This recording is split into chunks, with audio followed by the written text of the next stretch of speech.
mermaid carrying her child was hunted by fishermen. To protect the baby, she had no choice but to place it in an empty little boat. Reluctantly, she kissed her child once before swimming away in haste. To distract the fishermen, the mermaid mother swam toward the deep sea. Halfway there, she suddenly surfaced. Her breathtaking beauty instantly captivated the fishermen, who forgot to slow down and crashed straight into a nearby lighthouse.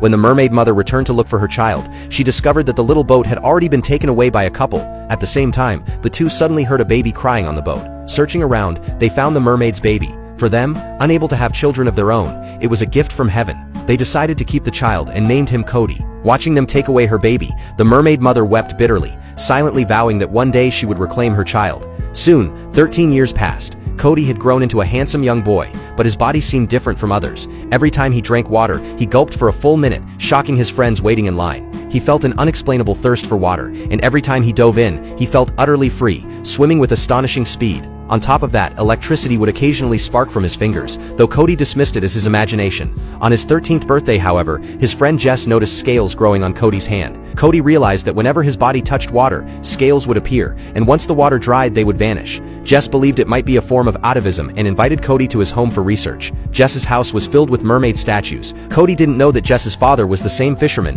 who had once chased his mother. The man immediately felt a strange familiarity when he saw Cody. When Cody asked about mermaid legends, the man firmly declared that he had once seen one with his own eyes and had searched for her for 13 years. Later, on Cody's 18th birthday, something strange happened. Whenever he touched someone he liked, his body released a surge of electricity. A girl's hair floated from static, though Cody was unaware. His hands also developed a mysterious grip, stronger by the day. He even thought he had watched too much Spider-Man. Downstairs, his parents suddenly heard him calling for help. When they rushed to his room, they saw Cody hanging upside down from the ceiling with no support at all. His mother immediately took him to a clinic, but the doctor insisted it was simply a normal stage of puberty. As Cody's scales became more frequent, Jess grew skeptical. Comparing them with illustrations in his books, he realized Cody's scales looked very much like fish scales. He asked Cody to try talking to fish, and to their shock, one simple command sent fish leaping from the tank. When Jess placed a light bulb in Cody's hand, it lit up with a blinding glow. Still, Jess hesitated to believe Cody was a merman. Back home, Jess searched through his father's research but was caught. When he questioned him, his father admitted he had seen a mermaid years ago, though no one believed him and mocked him as a madman. That was why he swore to catch one at all costs.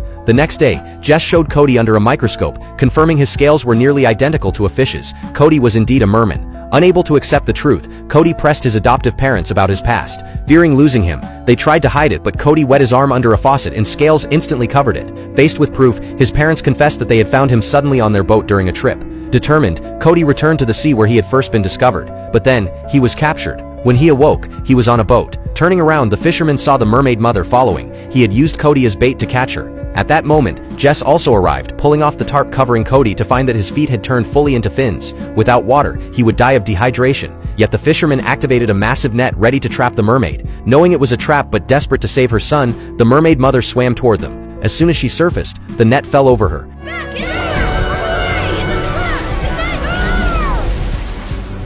She struggled fiercely, but it was useless. Jess, seeing this, grabbed a knife and dove into the sea, slashing the net despite his father's protests. The mermaid escaped just in time, leaving the net empty when pulled up. Spotting his son in the water, the fisherman jumped in but could not find him. Fortunately, Cody appeared in time, rescuing Jess and dragging him to safety. But Jess was no longer breathing. Despite everyone's desperate efforts, his pulse did not return. In a last attempt, Cody told them to stand back. He placed his electrified hands on Jess like a defibrillator, and finally Jess began breathing again. The fisherman then realized his son Jess was what truly mattered, finally letting go of his lifelong obsession with mermaids. From the water, the mermaid mother watched the scene on shore. Cody too realized he did not belong there. With a heartfelt farewell to his adoptive parents, Cody returned to the sea, becoming a true merman at last.